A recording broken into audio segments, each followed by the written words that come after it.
correctly with the correct amount. D20 Radio, where gamers roll. www.d20radio.com.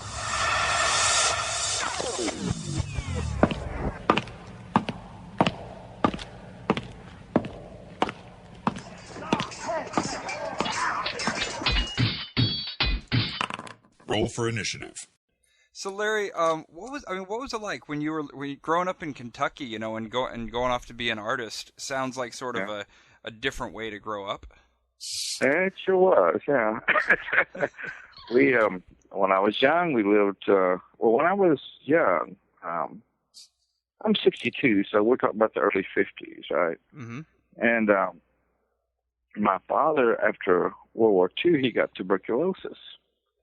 And so he was in a hospital most of my childhood, up until I was about 10 years old, I guess.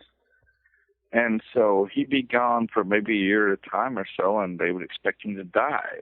And but to make that story a little bit shorter, my father turns 87 next week. He beat it. He's still alive. Wow. That's but fantastic. At that time, there wasn't a cure, and they'd give him up to die many times. So it was just me and my mom lived in a little four-bedroom house out in the country with no running water, no electricity, which that was most people lived in the country in the early 50s didn't have running water or electricity. That was sort of rare. Later on, by the mid-50s, about 56, 57, most people started getting electricity and plumbing, But back when I was young, most of the people out in the country didn't have that. So we grew up, I would draw by lamplight, and my mom had a large family, a lot of aunts and uncles, and they'd come to visit and tell stories and stuff. So I think like a house at night lit only by lamplight becomes very different. It's very mysterious, and you go visit someone that you don't know the house that well, and at lamplight at night, everything looks mysterious, and people sit around old coal stoves and tell stories and make stuff up or tell scary stories that happened to them or their relatives, and so it was fun. I enjoyed that period. It was I got to live on a tail end of a period that was dying, that was going away. Did you get any training as a kid when you were? I mean, to become an artist, how did you know you're any good at it? I started drawing when I was young. My dad could draw well, and my mom could draw pretty good. Both of them just had a little bit of a talent, And so when I was in grade school, we didn't have any art that wasn't offered back then. Arts. Music was offered maybe, and that was about it, but art wasn't offered much in a lot of schools. And, like my first grade, I went to one of them country school, and with 8 grades in there, so it wasn't anything, but I sat there and drew all the time. And, because, maybe she would work with the first graders like in the morning, and then she'd work with them again in the evening, so you had all day sitting in a chair not making a sound, Back then it was strict. There was no getting up, running around, or anything. It was you sit in your chair for however many hours, and you didn't make a peep. And so I would draw. And I got in trouble for drawing my tablets up, so they had to take my tablet away from me and ration me papers because I'd go through a tablet. And so... So I just, by the time I got to high school and stuff, I was sort of known as an artist. I could draw well just naturally. So I went to college and majored in art, and so I got a BFA degree at Western Kentucky University. So yeah, I read about the fact that you had a lot of your stuff stolen at your art show there. Is that true? Is that true? Well, right before the art show, I think it was. I can't remember. Right afterwards, I did get some stuff stolen, but there's this weird character. He was in college. We'd float around different people's apartments and stuff, wherever a party was at or whatever. He was just like the local. I don't know what he was like. If you got to know him, he just sort of spread the gossip around. He'd be at somebody's place one night and somebody else's place across campus the next night, and it's like he knew everybody. So he'd found out my art was missing. And about a week later, he said, I know who's got it. I said, really? He said, yeah, I saw it hanging out in his room. I said, really? Jeez. And so I said, well, you negotiate. I want it back. And so he went and negotiated with the guy. And under promise I wouldn't get him thrown out of school, he'd return everything if nothing was said or done. So I agreed to that. So I got the artwork back. And that's a pretty good negotiation. Oh, that's a pretty good deal. But when I was having my senior show, it was so popular that they had to put out hall guards. There was something in the gallery, so some show in the gallery, so I couldn't show in the gallery, so they had these big halls to show in. It was pretty common, you know. And so my show went up in the halls. Well, they found people trying to steal it and stuff, so we had to, the whole time my show was up, we had to station guards because people was trying to steal pictures off the wall. So. What kind of subject matter did you do back then? I was doing more surrealism and some early fantasy stuff.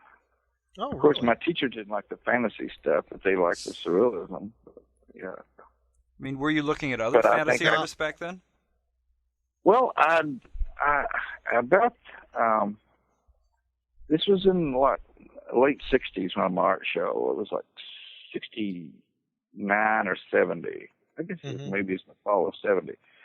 But about a year or so before that, about 68, I guess, Frank Frazetta's first Conan covers came out. And that just blew me away. You know, those early Frazetta covers of Conan that became legendary pieces, you know.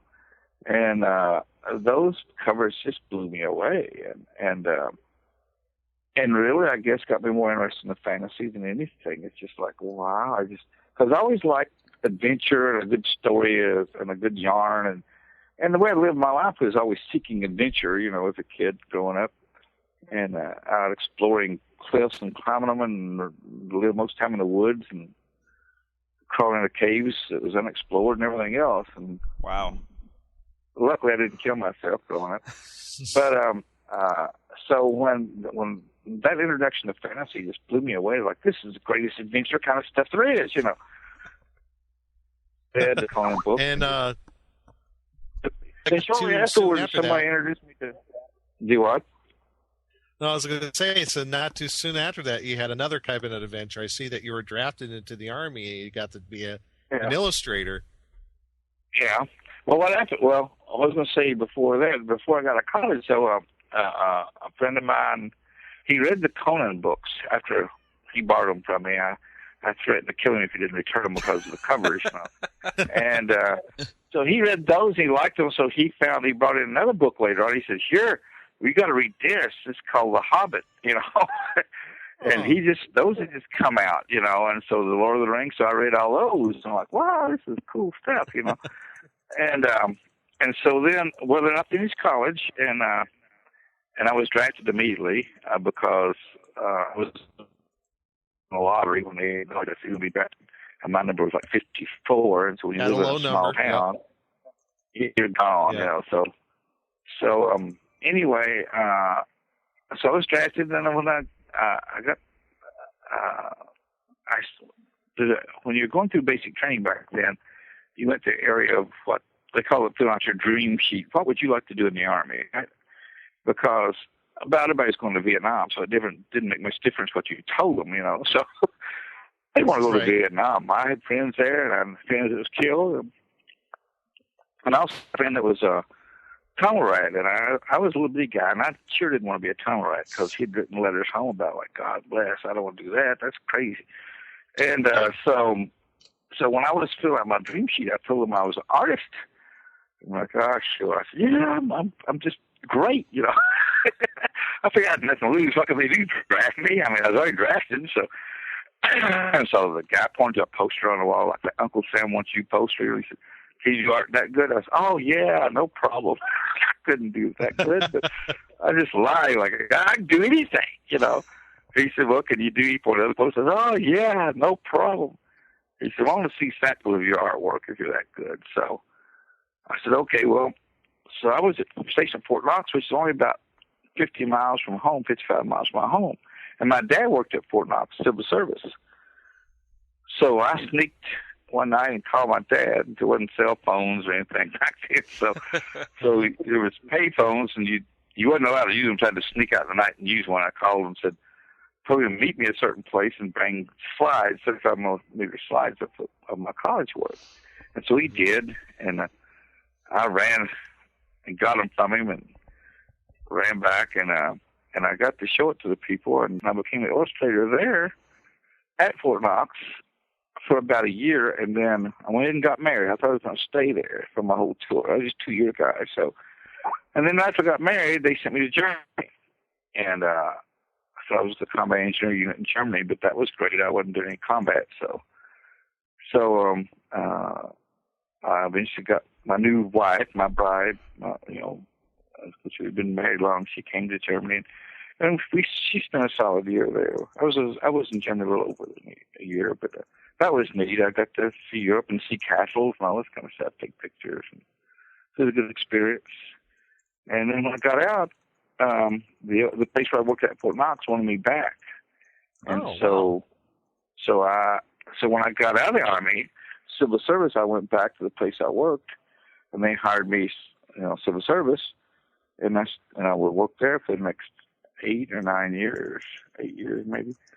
I was just 9 whenever I left them, and they were grooming me to be the main man in charge there, which was, I think, a GS-11 job at that time. And so I worked there for about 8 or 9 years as an illustrator, and so I would come home at night and paint and do paintings for myself. It was fantasy work. And I eventually started getting a few little things published here and there, and then we hired a new guy at work, and he every lunch, and this guy looked just like Charles Manson, man. He was young, like when Charles Manson was young. Okay, he had long hair, he had this little scraggly beard, and he was a little weird, and every lunch period, at noon, there'd be some kids come in, like high school kids, and they'd get around his desk, and they was doing something. We didn't know what they were doing, playing a game or something. And so we teased him like this, Manson and his little family, And then he said he was playing Dungeons and Dragons. We said, oh, really? So we'd heard of it. This is like in 78, I guess, Mm-hmm. And so he bugged us about a year to play D&D with him, Because there was about, I guess, the shop had about 11 or 12 illustrators, and we were all fairly young. And I was probably one of the older ones, I guess, and I was about 28 then, And or 29, somewhere around in there. And so finally we all got together and played D&D with him one time. It took one whole lunch period just to try to, or it took 2 of them, 2 days to get our characters, Do you remember what your first one was? Yeah, I was a dwarf fighter. I always played a dwarf fighter because I was short. You, Larry.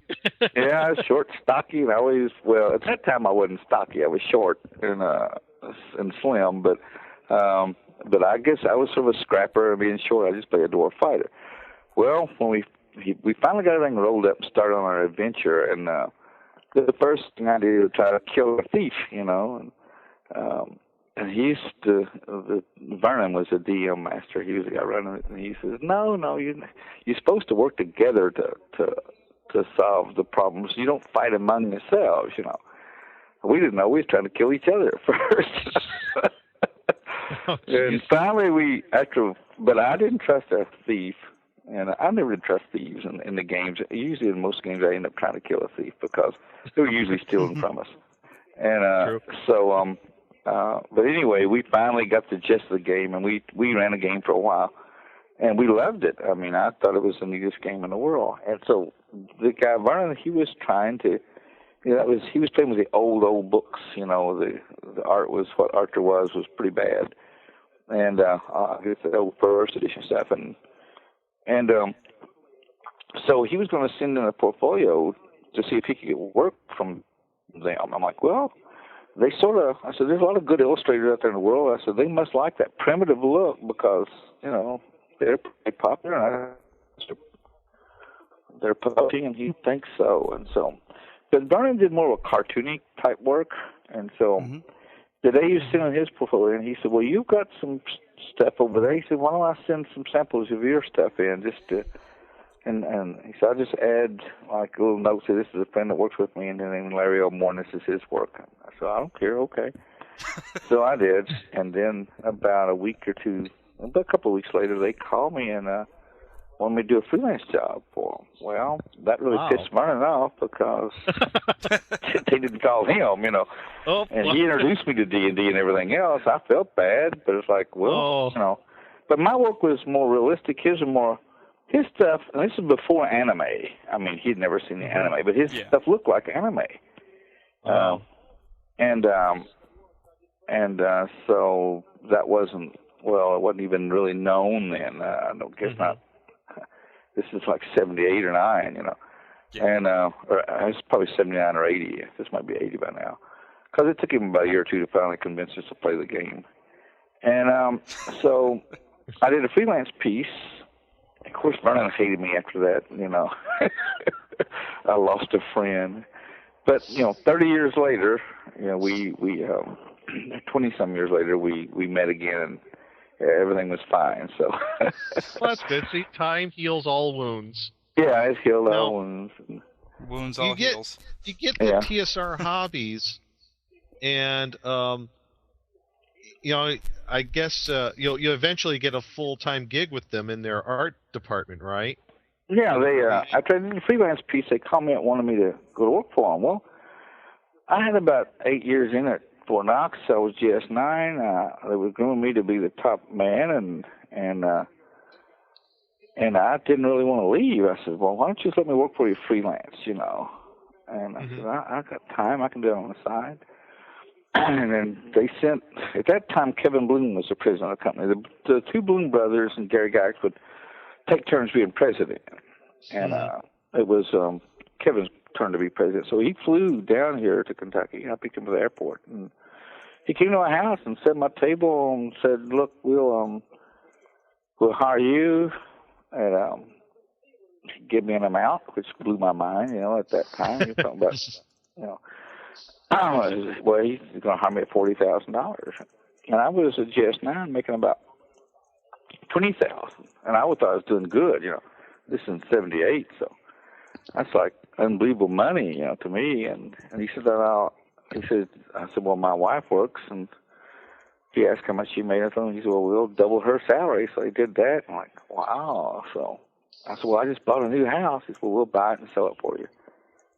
I said, wow. So that's what there was. I said, well, I guess you just bought an artist, It's like, pinch yourself. You must be dreaming, right? So yeah. And he promised me within a few years at TSI I'll be making over $50,000. Well, that's like telling me now I'd be, or telling somebody that's making $35,000 a year or $40,000 a year, they'd be making $200,000. Yeah. And I mean, it was unbelievable kind of money when he said, I promise you in a few years you're making $50,000 a year. I'm like, oh my God, you might as well say $500,000. That's what it sounds like.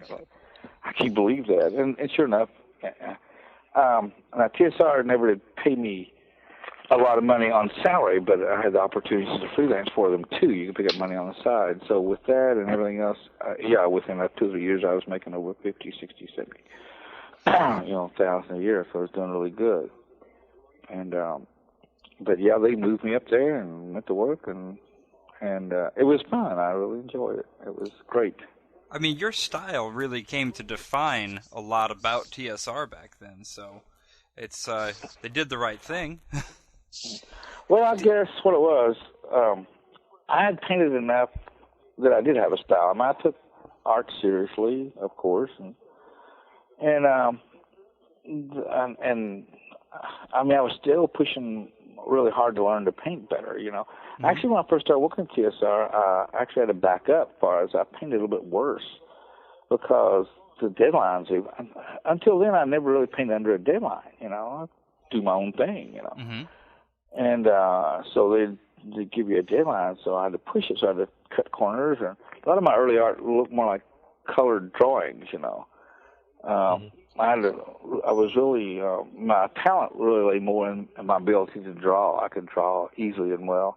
Mm-hmm. Color came hard for me, so my drawings, my paintings were like heavy drawing and not too good in color, but I did have a style, and I was probably the first one that had been published before that started working there, and I was the type of person, I guess, from the way I'd grown up, my work ethic was like, I'm working for you. You tell me when you want it done, I'll deliver it, Mm-hmm.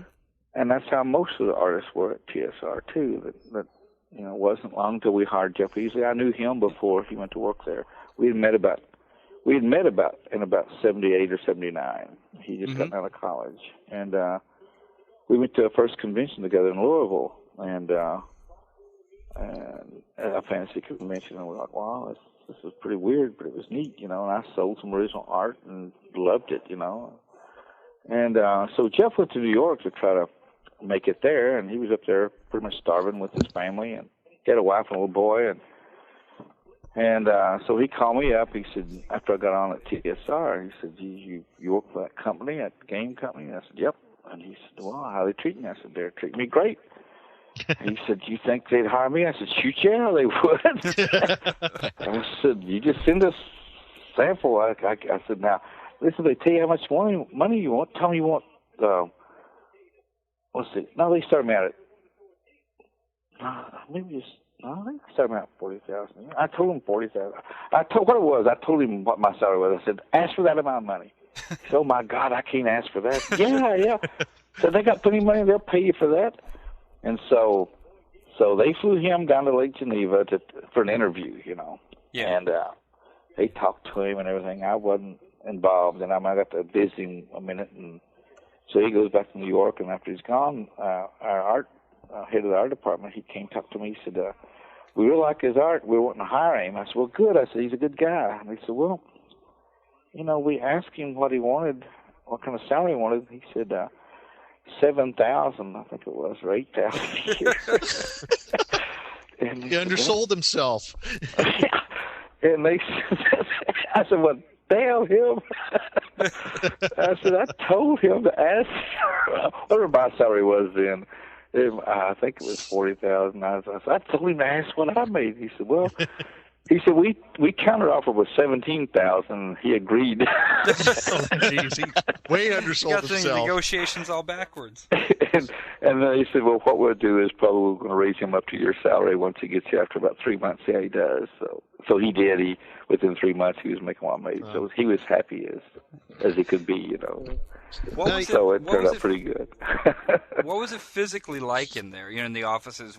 Did you guys have one big room you'd work in? Well, we always worked together. We stayed in one big room. And now at first, we were in the old hotel downtown Lake Geneva. It used to be a hotel, and it was converted into TSR had taken over and made a business there. And downstairs, they had a big hobby store on the ground floor. Yeah, it was the Dungeon Hobby Shop, right? Yeah. And so we worked above it, and that was in 80. And maybe early 81. And, it was 80 and 81. I think it went through the summer of 81 before we moved into the new building, which must have been in late 81 or 82.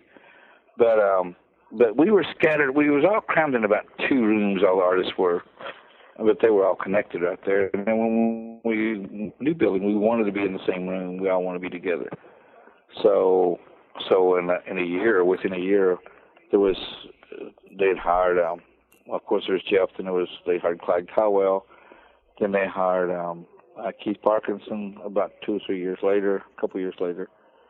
And we all worked in one room, and then Dave LaForest, Diesel, he was their map maker, he worked in the same room, and Jeff Butler came aboard, he was our black and white guy, and he worked in the same. And Tim Truman worked for us for a while, but we always stayed in one big room. And, almost sounds like the Marvel bullpen that they had. Excuse me? It almost sounds like the Marvel bullpen, how they had their setup. Yeah, well, we liked it because we could bounce ideas off each other, and we were all still learning stuff and learning how to paint. We were all pretty young, and we helped each other out, and somebody discovered some new technique or something, we'd share it with other people, and or if you had a problem, we'd help each other out, so we got along real well. We were like a big family. We really enjoyed it. There wasn't any problem. Our personalities got along okay. Yeah, we had Margaret Weiss on the show a while back, and she told us some stories about having you guys right down the hall, that she'd be sitting there in her cubicle, and I guess at one point she told a story about some of the bosses came down in and you guys were having a water gun fight. Water pistol fight. Oh, no, it was actually a rubber band fight. Oh. Yeah, what happened is one day we're all sitting there painting away just like nice guys, and the supply people, they come and give us all this huge box of every kind of rubber band you could think of, right? Everybody got a box of rubber bands. Oh, boy. And so, we looked at each other, and what happened next was a rubber band fight, So there's lots of times about 4 in the afternoon, you'd be sitting there painting, all of a sudden, bam, somebody hit you with a rubber band. And what they'd aim for is aim for your palette. You hit the palette and you sling paint. Or you aim for the painting, if you could mess the painting up. It'd piss you off, And then soon a big rubber band war would pursue, we would be shooting rubber bands at each other and crawling across the floor and hiding out behind stuff. And I kept a lot of my brushes in big coffee can. If they could hit the top of one of those brushes and turn the coffee can over, all my brushes would fall out. Or you try to bounce the rubber band across your palette, like I said, And Keith had a big old light above his desk, and he had about, I'd say, 100 miniatures up there. You'd aim for his miniatures, If you got a good hit, you'd knock about 10 or 12 off, and they'd hit his painting or fall on his palette, and he would fall. Oh, my gosh. So, we would have these knockdown dragouts. So one time we was having one of these big wars. We was just shooting all over the place. And at the end of one side of our room had big glass windows, which went into what they call pre-press. The girls did the typesetting for the books. And of course, those gals, we knew them. Well, my wife worked in there, too. So, and every once in a while you'd look in and wave at them or something. But we used to have this big rubber band fight. And then somebody said, "Get back to your desk, get back to your desk." And so he said, "Why?" And he said, "Well, Lorraine." And I happened to look up, and there she stood looking through the window at us, and she had this Japanese tourist bunch, business people, all looking at us. And so we couldn't stop immediately. We just had to wind down and sort of work our way back to the desk and start working again. Oh, Lord. She basically brought him in a few minutes later, about 30 minutes later, and walked him around, and they met us. We tried to stay cool, This sounds like about the time when one of your major creations kind of made its way into Dragon Magazine, Snarf Quest. Now, yeah. I was wondering, how did Snarf Quest start? Where did that inspiration come from? Well, when I worked at Fort Knox, a friend of mine worked there, a really good artist, and I still keep in touch with him today. He still does really some creative stuff. We talked about having our own world of little critters and stuff, and he had a world. It was a valley that had these little, animals that could talk and stuff, and he had some neat ideas. His stuff, his ink work was very dark, and so, but when I created my little world, I was thinking, it was always funny, Mm-hmm. And so, I guess the forerunner of Snarf is, remember when I told you that TSR called me the first time after Vernon sent the portfolios in? Yeah, yeah. Well, they gave me a freelance job as a calendar cover for 1979 or 80 or something like that, calendar cover. I don't know. And I did the piece, and they didn't pay me. No, they said they'd pay within 30 days. Well, it was 30 days, 60 days, 90 days. And I'm like, well, they should pay me by now. And so I didn't want to call them up and thus, because I'd like to get more work from them. This is before they asked me to work for them. Mm-hmm. So what I did is I illustrated a letter. And I had this creature that looked very much like Snarf, Uh-huh. I think he looked just like Snarf. I don't think he has the long ears, but I think he has a long snout and stuff. But I illustrated a letter, basically as like a little strip, like a 2-page strip or something like that, basically telling them they hadn't paid me, And at the end of the strip, the scene was the ink version of the scene I'd painted for them, Is that the scene with the dragon? There's a dragon coming out of a cave. There's a black and white. Yes. I do remember that. It was I in an do early remember the Dragon comic strip. magazine. Yes, Yeah. yes, I do. I have that. Well, I that have was dragon somewhere. that was like the first time I'd really drawn Snarf, you might say. And so then it wasn't but a few months after that, after I got hired there, I'd worked there. This was still in 81, I guess, because I got hired in the summer of 81. So this is like in the, maybe it's in the spring of 82, I don't know, maybe. But somewhere in there, Kim Mohan, he was the editor of Dragon Magazine, said, no, we're going to start a comic strip, and we're going to take samples of people's work from all over the world, whoever wants to do it. And he said, if somebody turns in something we like, we're going to run 2 or 3 pages a month. And I said, well, could I apply for that too? He said, yeah. He says, for anybody. You'd be doing freelance, you wouldn't be doing it on company time. I said, well, I understand that. He said, yeah. I said, well, what do you need? He said, well, do about 3 to 5 pages, just so you can get the feel of what you're wanting to do. So I did the first 5 pages of Snarf, and sent it in. I turned it in. I don't know how many people turned in stuff, but I turned mine in, and about a month later, I guess, they come to me and said, we like yours the best. I said, do you think you can do much with it? I said, oh, sure. I said, I like funny stuff from now on. And they said, well, do another 3 pages and see what you do. And so, whatever. Anyway, so that started, and well, that's how I got started. And I've continued to do it up until about the year I left them. And I got so busy I couldn't really do it. I was freelancing the last part, and so my freelance schedule was so full that I couldn't really do Snarf. And then I was being paid $300 a month for it, and which back then was decent money. Nowadays, you couldn't get paid $300 a month for in any kind of magazine to a strip artist. I mean, game-related magazine. Yeah. Actually, you got more money in the 80s for doing covers and stuff than you do now for fantasy stuff. Yeah, it's interesting how the whole kind of world has changed for artists in the game world. I can't imagine a company having a bullpen with, real paintings hanging on the wall and things like that. Well, that was before computer art, and also the fantasy world was the publishers of fantasy was pretty small. Now it's because it's exploded and there's so much that, of course, it's flooded, and so the prices go down. I mean, used to any magazine would pay you a couple of grand for a cover. Now a lot of magazines are $800, $1,000 for a cover. Do you think do you think the kind of tools that people have now for their art has changed the styles as well? Oh yeah.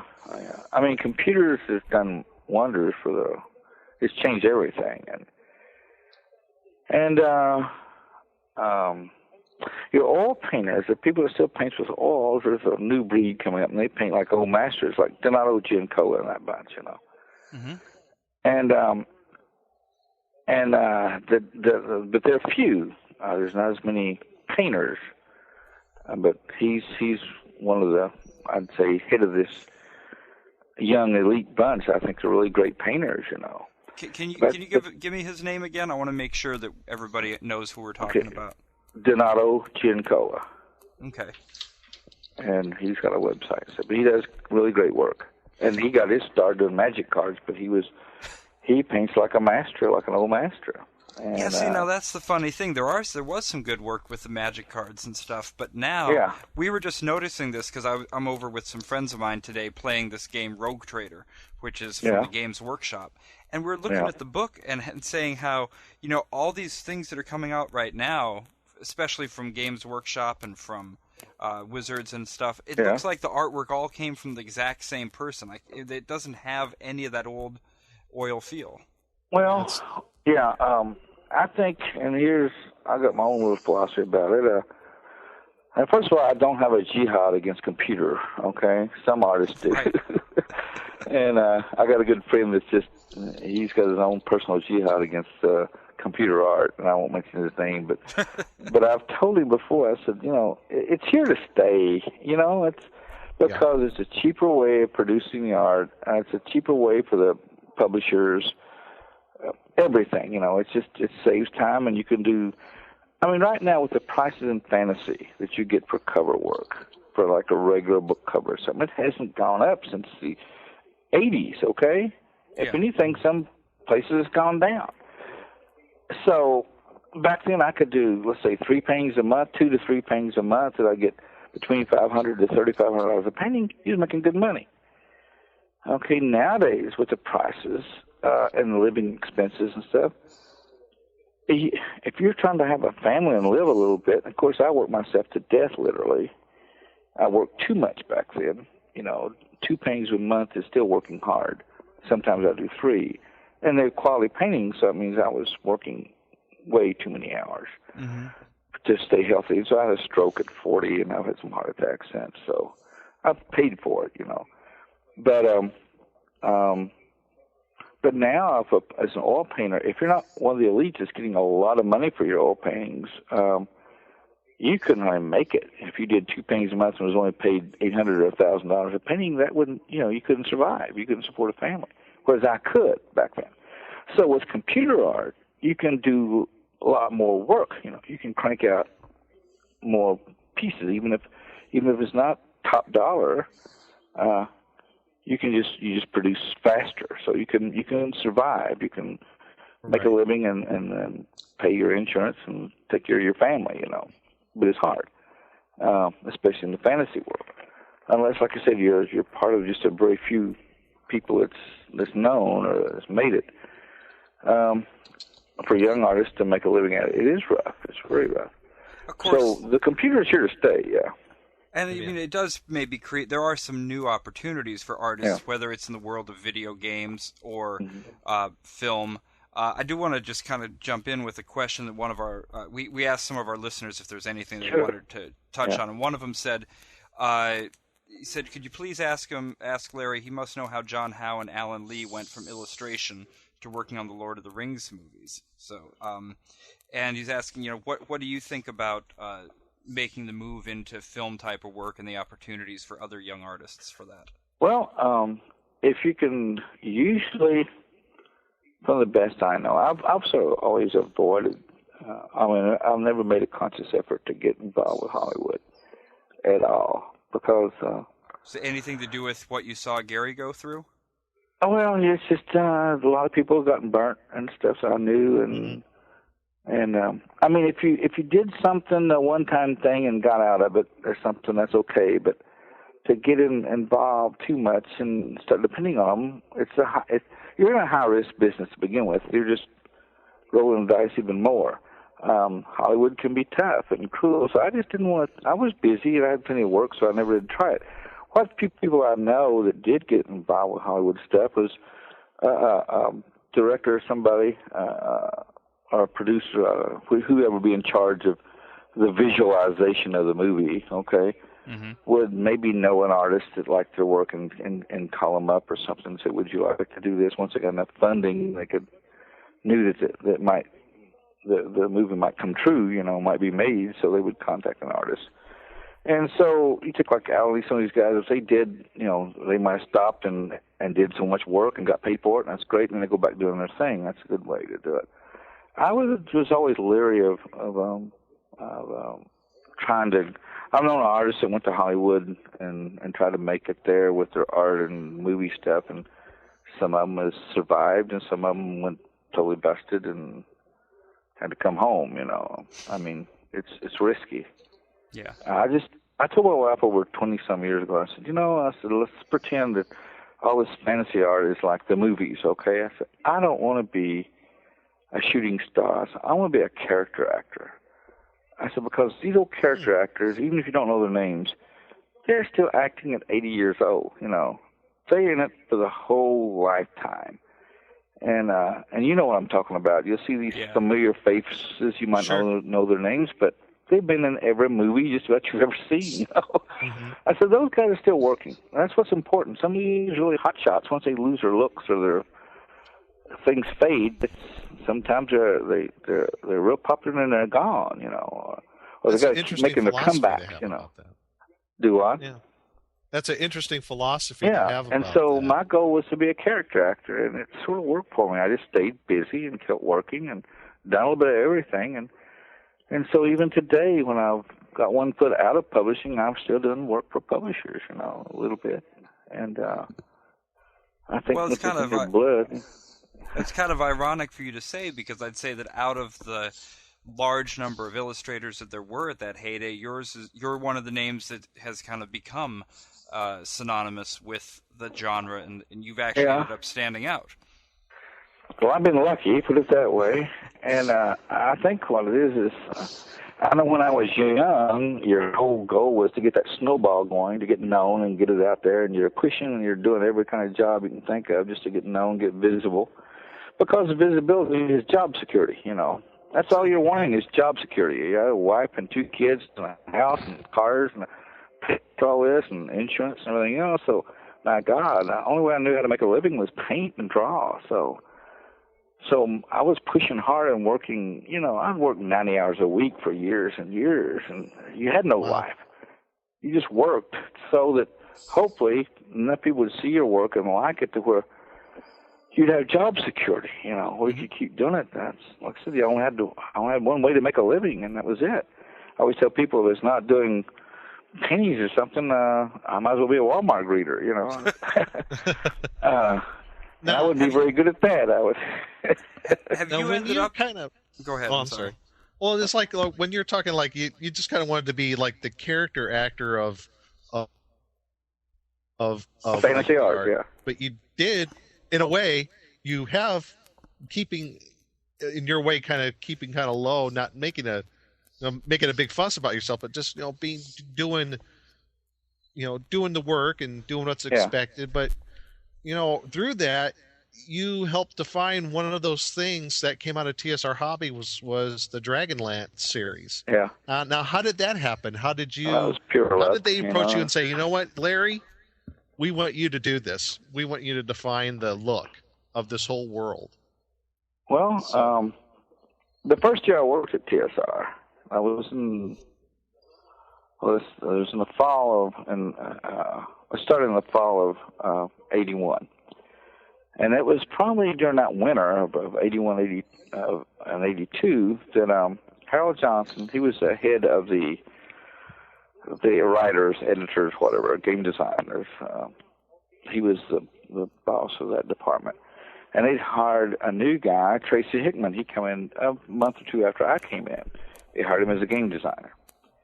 Well, Tracy had told Harold about this big idea he had about this big epic novel and like a trilogy, and you make games from it and books from it. And Harold liked that idea, and he talked about it. Well, he saw the word come down like, if you want to develop this, you got to develop on your own time.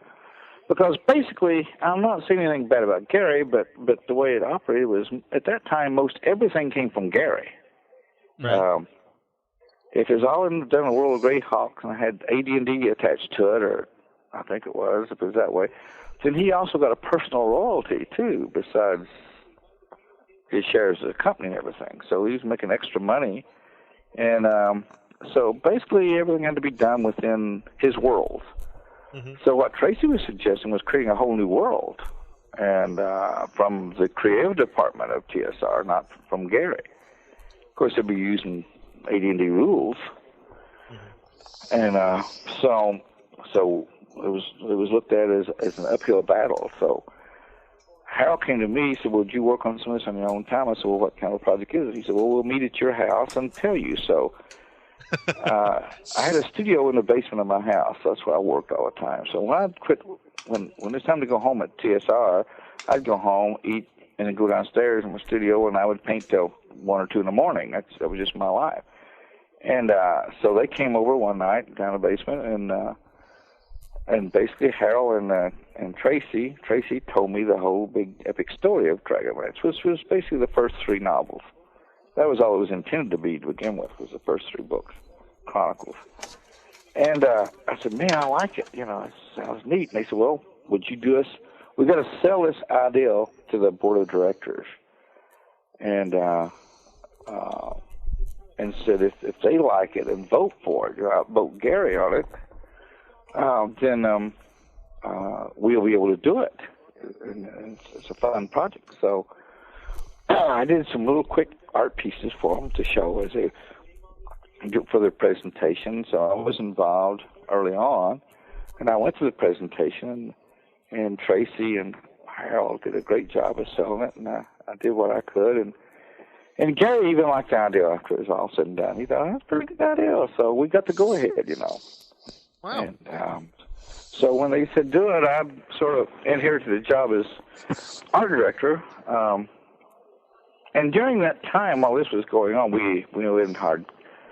When they told me the story at my house, Jeff Easley hadn't been hired, I don't think. If he had, he'd only been there about a month or two. Clyde hadn't been hired yet. Keith hadn't been hired yet. None of those guys had been hired yet. So I just sort of inherited the art directorship of it, And I really liked it. I was fired up about it. And so I had to fight lots of times to help it keep a look.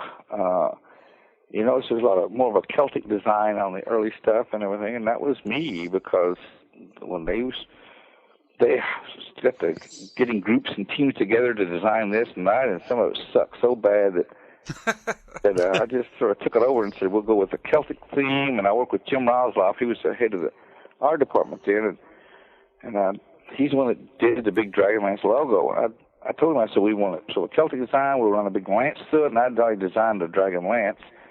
And I said, those side borders are on the first calendar with the dragons and the sort of Celtic design.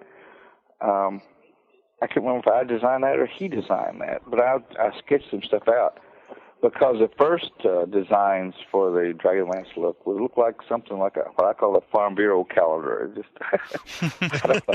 It just something looked like you'd cut squares out and just paste them down on nothing. There was no design, no anything. It had a 60s look about it. No, I didn't even have that, because 60s had a look. I don't know what it looked like. Stale bread, I said, this has got to have a flavor, something, a common something. So I thought it was Celtic, I love the Celtic designs, and it wasn't seen very much at that time.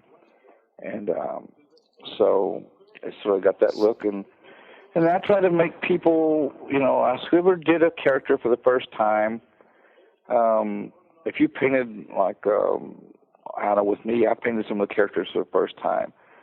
And I said, so whatever you do is you consult with Margaret and Tracy, and then you paint the character.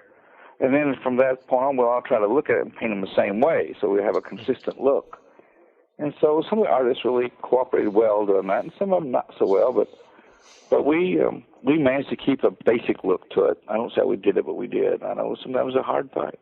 There's a couple of times TSR was going to kill the whole Dragonlance project, and we had to fight for it. I know Tracy really fought hard to keep them from killing it a couple of times. Was this later on when Lorraine was in charge, or when? No, this is when it was first getting off the ground. I know the first novel went out there. Well, it didn't sell a Z in the first week, and or the first month or so, like they anticipated. At that time, the company was everything they did sold up a lot, okay? And they were actually spoiled. Everything they produced, everybody bought it. Well, doing a novel was new. They hadn't done any novels yet. So when the novel didn't sell 1 million copies in a week or something, whatever the numbers they expected, they decided to kill it. Well, Tracy really was one that said, give it a chance. And when the modules first came out, Dragonlance modules, people didn't know what it was, so they didn't sell as quick. We said, please give it another month or something. Just beg for time. You've already produced a product. Let it set. Don't kill it yet. And about the time we talked to them and letting it go and, seeing what it would do, give it some time, then all of a sudden, bam, it caught on and started selling. Wow. And then the company turned right around and wanted to produce everything Dragonlance. And you had a Dragonlance painting coming on your schedule, or the day you're supposed to start on it, because the sales department, the marketing department had your schedule. They'd be up there and they want it the next day. And you're like, I can't do this painting in a day. I mean, you're talking about our number one selling product here, and you want us to do a painting in a day. But they knew if they could, because they got a cover, they could get advanced sales. So they wanted the cover to be done, and you had to fight them tooth and nail. I know some of the Dragonlance covers, the Legends and stuff. Chronicles, I got plenty of time. Legends, the first one was okay. The second one in Legends, I had 2 or 3 days to do it in. The third one in Legends, 2 or 3 days. They're just pushing you. So you'd take as much time as you could, and that was a bad thing. After it caught on, then it was always forcing to get the covers done. So was and there the only much... time you get the decent painting is that's why we did the calendars, because that way there wasn't pressure for us in the calendars. We could do better paintings in the calendars. But the book covers, it was pressing me so hard, and I was doing the majority of them, and it was crazy. It was embarrassing almost, knowing that these covers were very, very important, and they'd give you 2 or 3 days to do them in. They'd try to. I would take maybe 4 days to do them in, Right. And whereas you needed 2 weeks to do the painting. So was there much difference in the way things worked at TSR between before and after Lorraine got there? Did it change the way things went like that at all? It was slowly changing because the management was in a fight there was a fight going on for about 4 years, I guess, the last 4 years that I worked there. 4 or 5 or something like that. 4 years, I would say. On who's going to run the company, if the company was going to go under, or it was doing so many stupid things. And it was depressing if you thought about the upper echelon. As far as the people working there, it was great. I mean, the creative people, creativity was so thick you could cut it with a knife. Everybody loved working there. And we could have done so much more if it wasn't for the constant battles going on, because it was a cash cow, and they were fighting over it, okay? And the control and destiny of it, people saw different things, and we just wanted the company to survive because we were consumers of its products as creative people. So we knew what we were doing because it's what we liked. We played D&D. We were consumers. Yeah, you wanted to succeed management as much as wasn't. anybody else. Yeah. And so it just got worse and worse, and it was going farther into debt, producing more games, and it was going to kill fantasy at one time and go into mass market board games. I mean, you name it. They did the stupidest things in the world. And they didn't like me at the company meetings because I would always get involved. Somewhat. But you basically speak your own mind, huh? Yeah, I did. And that feeling when the art department say, okay, this is what we're going to tell them, okay, you tell them. I said, okay, but y'all be behind me, And so at the company meeting, I would speak up the feeling of the art department and look around, and they'd all disappear just about. Some of them stood behind you, but so you're there sort of holding the bag and looking like you're the bad guy. But I got the way I didn't care because we were really concerned about the welfare of the company and the products we put out. So I thought, the most they can do is fire me. I mean, when I was in the Army, they could, you didn't get fired in the Army. You could get put in a brig or they take your money away and do bad time. And working in civil service was about as bad as almost like the military. But when I was out here working in the public, so it's like, they can't do nothing to me. You just fire me. So what, Yeah, right. And so I wasn't really afraid. I mean, there was so many people working that was just terrorized of Gary and everything, just afraid of him, and like he's just a dude, I mean, I'd been working around generals and stuff, and those guys had real power, Right. And you so you think it was kind of like TSR ended up being a victim of their own success? Yeah, in a way they were, and they spent a lot of money. A lot of money was wasted. And then the upper management decided, well, anybody can make games. So you had CEOs making games. Okay, designing board games and stuff, which sold nothing. They did some of the stupidest stuff. And all the time we were sitting there like, we're going down tubes, dudes. You're losing money, And we had, the art department, we had sort of like spies in every department. We knew what was going on. And we even had people in shipping and the orders. We knew how many orders were being sold worldwide per month, Mm-hmm. And some of these new products that they had designed that was set, we'd find out that, worldwide we sold 35 copies, Oh, We're like, well, that shows you how, and they'd put $300,000 going outside of TSR. There was lots of times they used big advertising companies in Chicago to design board games and paid them hundreds of thousands of dollars when it could have been done in-house, but they went out-of-house to do it. And then, which of course cost us plenty of money, and then marketed them worldwide and sold, 12 copies or something, Just lost the money. And it's like, look, we control the fantasy market. Why don't we do more fantasy products? We were all eager. We all had ideas, but we wouldn't do it. So it got really frustrating. What do you think it would take for another group of people to do something like what TSR did in the beginning when things were going well? Well, you got to have some kind of great game. Well, it's like Wizards end up with Magic the Gathering, right? Mm-hmm. But you got to have a really good game of some type, and then you hire really good creative people and listen to your creative people. If you're producing a game that's really popular, and your creative people are consumers of that to begin with, okay, then they wouldn't know what the people want. Your target audience, they wouldn't know but it seems like a lot of these companies don't do that. They listen to the bean counters. Yeah. The bean counters are looking at profit margin, and I know you got to make money, or you can't exist. But it seemed like, and I've talked to other companies this way, and even some toy companies. It's like the bean counters always say, "Well, we know what we need to make, and we know what needs to make money. Like a mass market board game makes a whole lot of money." But yeah, you talk to Hasbro or Milton Bradley back then, and they would, they'd throw 20 games on a wall, and hopefully one would stick, Whereas TSR would do a board game, and they figured it was going to stick, Right. But you can't waste your money that way. If you're king in one industry, like we were king in the hobby industry, go with what you're strong at. Keep being a bigger king, okay? Right. But they seem not to do that. It was all about money and more money here, more money, and they wasted money and blew money and threw money away till finally the company just was so far in debt that they had to sell it. So you still a gamer today? Are you still a gamer today? I try to game. I don't have time to play role-playing games anymore. And what do you like? Well, right now, at my age, when the kids come in to visit, or maybe some in-laws get together, we'll play just pretty quick little board games. There's a little game we call, I think it's named Mexican Train or something. Mm-hmm. We play that, a few card games, but I don't get to, let's see, some of the, like the Milton Bradley games that come out or whatever, Yeah. Board games. Are you, is there anything you like out of what anybody's doing, whether it's the indie publishers or the Games Workshop or Wizards or anybody else? I mean, whether you play it or not.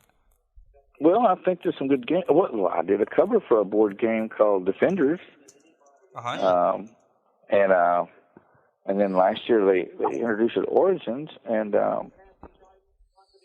got to play it for the first time, and it was a fun game, And I'm like, wow, this is neat. But I thought I'll probably never get to play it because the people at my age, the people that like I said, family that gets together, they don't really have time. They're too busy talking and visiting, and you need to play a light game. You can't really get into a good strategy game hardly, Yeah. when you're talking about everything else but the game. But I always loved games, and I can't keep up with them anymore. There's so many, I depend on other people to tell me what's going on more than anything. If I'm doing a cover of something, go ahead. Well, I got one more question for you. Sure. Before we wrap up is, being a successful artist in this, fantasy artist in this industry, what are maybe just one or two things, because we have some listeners that are maybe, young aspiring artists themselves. What are some, little nuggets of wisdom that you could pass on to maybe some aspiring artists out there to help them get their start today? What are some things that they could do? Okay, I'd say the first thing is, did you decide to be an artist, or did art choose you? Or did you choose art, or did it choose you? I know with the people I've known that's been fairly successful with art, they were obsessed with art. Basically, art chose them. If you're 25 years old and said, I think I'll be an artist, you're probably not going to be a very good artist. It's basically a calling then. It's like a calling almost, because it takes a lot of dedication, a lot of sacrifice. Mm-hmm. And if you're not willing to do that, you're never going to do it. But if you're obsessed with it, you'll do it. Mm-hmm. So if you've got that kind of desire, then give it your all, and be your own worst critic, and always keep trying to improve. I think that there'll always be room for original art, paintings in the fields, because one of the things you were saying is like a lot of the computer art is looking a lot the same. Mm-hmm. Well, and it's going to happen. It's like, as long as you separate once you step away from a brush and real oil paint and painting on whatever surface you're painting on, a board or a canvas, it takes years to learn how to control this and to do it right, okay? If you're using a computer, I don't care if you're a good artist, you can do X amount of things with a computer. Well, if another person can operate those programs as well as you can, they can do the same thing. There is that creativity. You might be a little bit more creative than another guy, but again, it's like an airbrush. I call an airbrush a common denominator tool. You get several artists doing the same thing on an airbrush, and if they're all pretty good, when you get finished, you don't know who did what. They all look good, and that's it. Yeah. When you take away your fingerprint of your art, in other words, you're so removed from it that your personality is not in it, which the computer does that. The computer makes better overall artwork all the way around. The quality of covers has gone up tremendously because, again, a lot of people can learn how to operate the programs and do good, decent art. But that's a plus. But the minus is, yes, everybody can learn how to operate them, and they can, and it still is a sort of a glorified common denominator tool because the art's so good, and you look at it, you still don't know which artist did it. It's like right, it kind of it's lacks really personality good in a way. Huh? It kind of lacks personality. I guess. It does. It's your personal fingerprints, what it likes, your spirit. When you do something by hand, no matter what, you come through. You know, it's like typing writing with your own long hand. You write with a pencil, or use a machine just somewhere between your long hand and a typewriter. Okay, because once you step away from it, you're removed from it. It loses that fingerprint. And like when I give art classes, I know people say, you're giving away all your secrets on painting. I said, no, I'm not, because you are the secret ingredient. As long as you're doing this by hand, it will look like you. It won't look like me. It will be you, No. And so I think that there's going to be a demand, always be a demand for original art. I know more and more people are wanting to get better on their like say, classical art, actually painting. And I'd say for a young person to know how to paint and know how to draw, those skills are basic. You got to be an artist. Then go ahead and learn your computer stuff too. You got to be able to do that as well. But like with me, most of the stuff I do right now is original art for people that's collecting art. And so you see a cover, some rich guy wants a cover, he sees it, he says, oh, I want to buy that cover. Well, it doesn't exist, because he wants that original piece. Well, it's in a computer. Right. And so with me, they see a cover like, I want to buy it. Oh, I got it way in here, I got the original here. And so that's something that the original is one of a kind. It's the only one in the world, Right. And if you look close, you can see maybe pencil marks underneath. You can see a beard hair stuck in it and a gnat or two, and it's an original piece. There it is. It's got personality to it. Yeah, it's got personality. It does. It really does. So there is a great difference, and I think computer art will get better. It's here to stay, but I still think there's going to be demand for original art. I compare it to like a cabinet maker or a person that makes wood, furniture out of wood. You can pay a real cabinet maker a fortune to build you all your furniture and wait for it. It'll be unique, one of a kind, and last hundreds of years, okay? Or you can go to Walmart and buy a rip-off copy for, $150, and, it'll last maybe 5 years or something. Right. So I say the real true artists, your cabinet makers, your artists, these kind of people there'll always be a demand, because when they create something, that is it. That is the one of a kind. And there'll always be a demand. But right now, we are in the computer age. I think it'll keep growing. I mean, some of the people have already seen it turn a little bit more toward original art, they said. So I don't know. I don't really worry about it, because I'm going to do original art. That's what I do. But like I said, I'm not against But a young artist, I would go to conventions and look at your competition. I would target my publishers. I'd make my art better. Don't do nothing but anime, please. You know, it's just like, what if all you did was Walt Disney character-looking things? You know, that's American animation look, and then there's the Japanese animation look. So, you know, it's like every young kid around is doing anime. It's like, look. It's an easy thing to do, and in other words, like learning how to use an airbrush. Okay, everybody can learn how to do an airbrush, and most people get pretty good at it. Some people get really great at it. But why do that when you're competing now with a bajillion young people that's doing anime? And you know, right. Show me something that's hard. Show me a drawing that or a painting that I can't do or my neighbor can't do. You know, blow my socks off. Yeah, that's it, and that's what you got to do to be accepted. It's like with your art, when you want to blow that guy's socks off when he's looking at your art.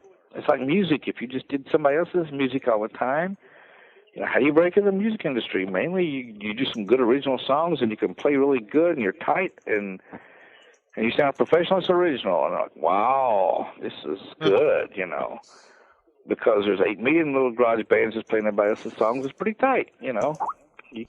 So you don't want to be one of those. You want to go beyond that. You know? Well, Larry, thank you so much for giving us all of this time. I really appreciate it. This has been a lot of fun. Well, I'm a talker. I could talk all night about stuff like this. Well, maybe we can have you back again sometime then, because we love hearing from you. This is great. Yeah, like we got crazy convention stories and everything else in common. We definitely got to get a part 2. You know what? We got to catch up with you.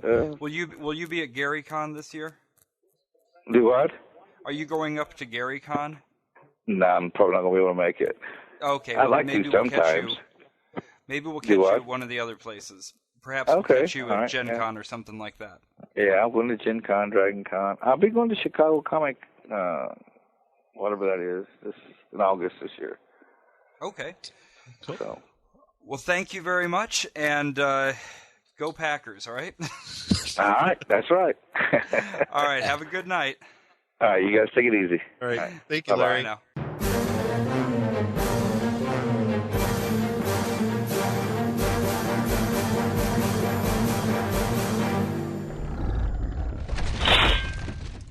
Roll for initiative.